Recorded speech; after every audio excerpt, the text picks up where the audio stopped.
Tai pirmas būtų subalansuota mityba. Raktas į stiprų imunitetą yra įvairi ir maistingų medžiagų turtinga dieta. Įtraukite į savo mitybą daug vaisių ir daržovių, kurie yra vitaminų ir mineralų šaltiniai. Valgykite fermentuotus produktus, kad pagerintumėte žarnyno mikroflorą ir taip pat sustiprintumėte imunitetą.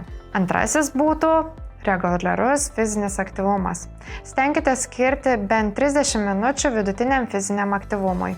Tai gali būti greitas ėjimas, plaukimas, šokiai ar jogos pratimai. Svarbu rasti malonumą veikloje, kad ji taptų jūsų kasdienybės dalimi. Ir trečiasis būtų pakankamas miegas ir streso valdymas. Geras kokybiškas miegas yra būtinas imuniniai sistemai. Siekite miegoti bent 8 valandas per naktį. Stresas silpnina imuninę sistemą, todėl labai svarbu mokėti jį valdyti. Atsipalaidavimo technikos, tokios kaip meditacija, gilus kvėpavimas ar jogos pratimai gali padėti sumažinti stresą ir pagerinti bendrą jūsų savijautą.